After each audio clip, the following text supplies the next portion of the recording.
कंधमाल जिला गोछापड़ा थाना बेलपदर बालिका सेवाश्रम अष्टम श्रेणी छात्री मृत्यु विद्यालय कर्तृपक्ष अवहेला छात्री मृत्यु होता अभियोग कले परिवार लोके।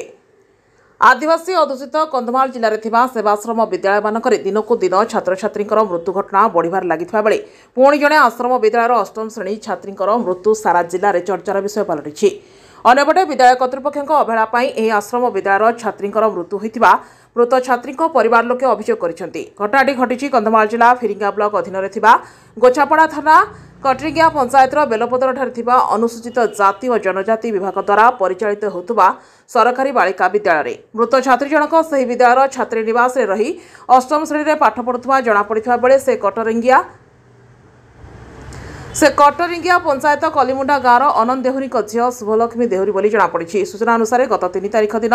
शुभलक्ष्मी देह खराब होबारु विद्यालय कर्तृपक्ष चिकित्सा फुलबाणी जिला मुख्य चिकित्सालय भर्ती करथिले। चिकित्सित अवस्था शुभलक्ष्मी मृत्यु होता जनापड़ी। अन्यपटे मृत छात्री परिवार लोकों अभियोग अनुसार गत किछि दिन आगु शुभलक्ष्मी देह खराब होगला। खबर पाई मां तरावती देहुरी और बापा अनंत देहुरी निज झील शुभलक्ष्मी को आने को विद्यालय को जाइथिले किंतु स्कूल कर्तृपक्ष घर को छाड़ी नथिले। पर मृत छात्री स्वास्थ्य अधिक खराब होबारु प्रधान शिक्षयित्री शुभलक्ष्मी परिवार लोकों कौन खबर न दे राति अधिया फुलबाणी मेडिकल को आनी सेठारे डॉक्टर मृत घोषणा करते। तेज मृत घोषणा पर प्रधान शिक्षयित्री रूपश्री दिगाल परिवार लोकों को जणाइथिले जहाँफल परिवार लोके झील को स्कूल कर्तृपक्ष अवहेला और ठीक टाइम रे खाइबा को नदेवा स्कूल मानसिक निर्यातना देवा जोगु एपरि मृत्यु घटी बोली अभियोग करिसेंति। जहाँपाई मृत छात्री परिवार लोके विद्यालय प्रधान शिक्षयित्री रूपश्री दिगल को अवहेला को दायी करिसेंति। एहाको नै प्रधान शिक्षयित्री को पचारिबारु मु कोनोसी तथ्य देई परिबि नाही बोली सीधासळख मना कर देइथिबा बेले शव व्यवच्छेद रिपोर्ट आसिले सत्यता जଣା पड़िबो बोली कहिसेंति। सेपटे घटना विषय जिला मंगल अधिकारी रवि नारायण मिश्र को पचारिबारु एहा एक दुखद घटना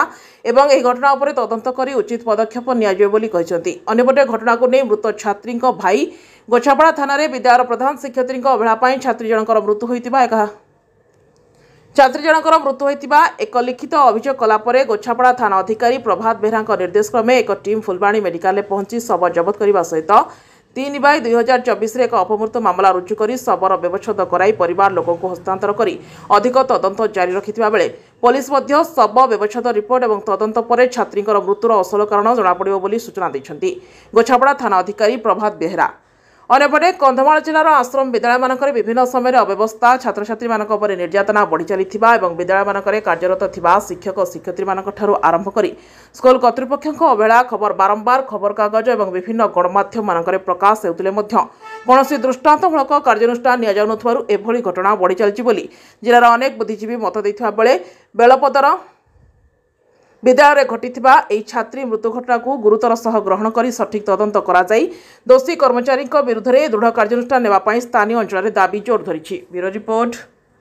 मिर्चा न्यूज। मो ना आज्ञा शंकर देवरी भौणी हो से मोर काले आज्ञा आम माँ जाइए स्कूल को झील को देखा आठी गले देखिले झीर कि देह खराब होती कहले घर को नापाई घर को नापाई कले शिक्षयित्री मैंने छाड़े ना भल हो कहले से भल हो कहले से मैंने छाड़े ना घर को आसिक घर को आइला माँ घर को आसिकी तो शिक्षयित्री मैंने राति सीरीयस हवा देखु से मेडिकल आणिके मेडिकल आणिले अधा बाट के मृत्यु हो जाए बोधे से मृत्यु पर जाक आमको से फोन कर कहते जनइले जनइले आज्ञा जमी आम सका आइलु मेडिकल को देखला बेलू देहर नाई कि मरी जाए एपाई मुझे अनुरोध करुँगी शिक्षयित्री मानक कड़ा ये करा तदंत करा ट्रिटमेंट आज्ञा ठीक रे हो नथिला बोधे से सिस्टम होती आज्ञा ज्वर होता हाँ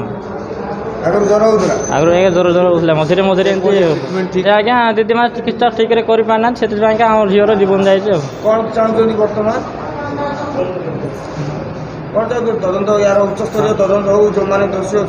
हाँ आज्ञा यार उच्च स्तर तदंत हो शिक्षक शिक्षयित्री मानक जी अच्छा तदंत करा